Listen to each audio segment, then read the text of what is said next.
அனைவருக்கும் காலை வணக்கம்.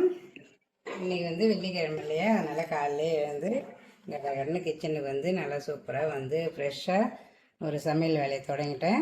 இன்றைக்கி சீக்கிரமாகவே ஒரு 5 மணிக்கெல்லாமே சாப்பாடு செய்ய ஆரம்பிச்சிட்டேன்.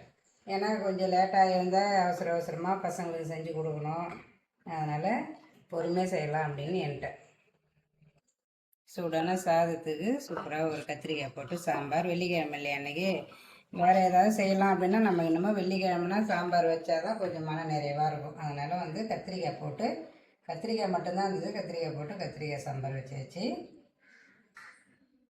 இது தொட்டுக்கிறதுக்கு பீட்ரூட் பொரியல்.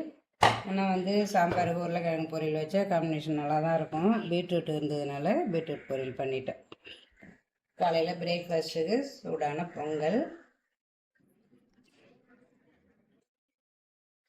பொங்கலுக்கு தொட்டுக்கிறதுக்கு தேங்காய் சட்னி.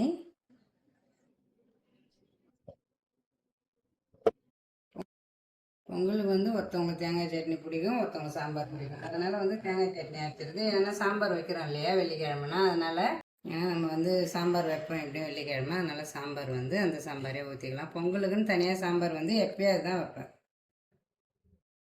அதுக்கப்புறம் ஸ்நாக்ஸுக்கு பச்சை பருப்பு தான் அவிச்சு தாளித்து வச்சுருக்கேன். அதுக்கப்புறம் இன்றைக்கி ரசம் வைக்கல, மோர் தான் தாளிச்சிருக்கேன்.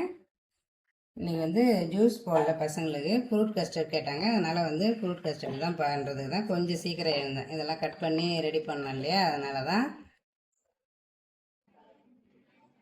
சிம்பிளாகவே இருந்தாலும் சுவைய மனம் குறையவே கூடாது. சூப்பராக நீங்கள் லஞ்ச் பாக்ஸ் வீடியோ முடிஞ்சு நாளைக்கு இன்னொரு லஞ்ச் வீடியோவில் பார்க்கலாம். பாய்.